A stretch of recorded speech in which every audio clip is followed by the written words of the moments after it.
আসসালামু আলাইকুম এভরিওয়ান, আম্মুজ কিচেনে আপনাদের সকলকে স্বাগত। আজ আমি আপনাদের সঙ্গে একটি রেসিপি শেয়ার করব, যেটা হয়তো আপনারা কখনোই খাননি। রেসিপিটি হলো ঝিঙে পটলের ডালনা। তো চলুন শুরু করা যাক। প্রথমে আমি একটি ঝিঙে কেটে নিয়েছি, তারপর আমি এখানে একটি আলুর খোসা ছাড়িয়ে ভালোভাবে ধুয়ে আলুটিকে টুকরো টুকরো করে কেটে নেব। কেটে নেওয়ার পর আমি এখানে একটি পাত্র রেখে দিয়েছি। তারপর আমি এখানে নিয়ে নিয়েছি দুটো পটল। পটল দুটোকেও আমি একইভাবে খোসা ছাড়িয়ে ধুয়ে ভালোভাবে টুকরো টুকরো করে কেটে নেব।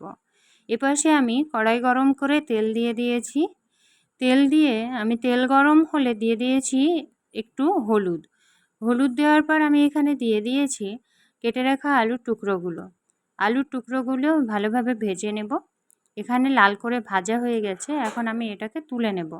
আলুগুলো ভালোভাবে ভেজে নেওয়ার পর আমি ওই তেলেই দিয়ে দেব ঝিঙে এবং পটলের টুকরোগুলো। ঝিঙে ও পটলের টুকরোগুলোকে আমি এখানে ভাজতে দিয়ে দিচ্ছি।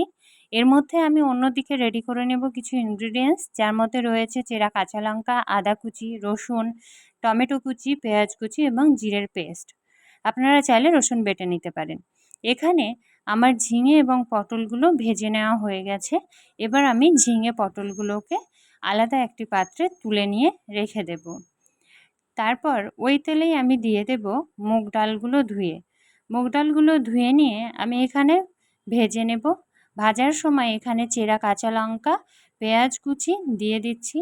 পেঁয়াজ কুচি দিয়ে নাড়াচাড়া করার পর দিয়ে দেব রসুন থেতো করা। তারপর আমি দিয়ে দেব টমেটো কুচি। টমেটো কুচি দিয়ে ভালোভাবে ডালটাকে নাড়াচাড়া করে নিতে হবে। এখানে আমি অল্প পরিমাণ লবণ দিয়েছি যাতে টমেটোটা ভালোভাবে গলে যায়। তারপর কিছুক্ষণ নাড়াচাড়া করে দিয়ে দিচ্ছি পরিমাণ মতো নুন, দিয়ে দিচ্ছি পরিমাণ মতো হলুদ এবং হলুদ দেওয়ার পরে দিয়ে দিচ্ছি জিরে আদার পেস্টটা। তারপর আমি কিছুক্ষণ কষিয়ে নেব মশলাগুলোর সঙ্গে। কষানোর সময় অল্প পরিমাণ জল দেবেন, নাহলে ডালগুলো লেগে যাবে। এখানে আমি জল দিয়ে কিছুক্ষণ কষিয়ে নিচ্ছি। জল কমিয়ে আসলে তারপরে ঝিঙে পটল এবং আলুর মিশ্রণটা এখানে দিয়ে দিচ্ছি। এখানে ঝিঙে পটল আলুর মিশ্রণ দিয়ে কিছুক্ষণ নাড়াচাড়া করে নেব। নাড়াচাড়া করার পর আমরা দিয়ে দেব পরিমাণ মতো জল, যাতে আলু পটল এবং ঝিঙেটা সেদ্ধ হয়ে যায়। এখানে সেদ্ধ করার জন্য আমি একটি থালা দিয়ে ঢেকে দিলাম। থালা দিয়ে ঢেকে দেওয়ার পর সবজি সেদ্ধ হয়ে আসলে আমি এখানে দিয়ে দেব 1 চিমটি পরিমাণ চিনি, যাতে টেস্টটা আর একটু বাড়ে। তারপর আমি নাড়াচাড়া করে এখানে দিয়ে দেব অল্প পরিমাণ কাশ্মীরি লঙ্কার গুঁড়ো। এটা অপশনাল, এটা আমি ভুলে গেছিলাম তাই এখন দিচ্ছি। তারপরে দিয়ে দেব জিরের গুঁড়ো। জিরের গুঁড়ো দিয়ে ভালোভাবে নাড়াচাড়া করে নামিয়ে নিলেই রেডি আমাদের ঝিঙে পটলের ডালনা।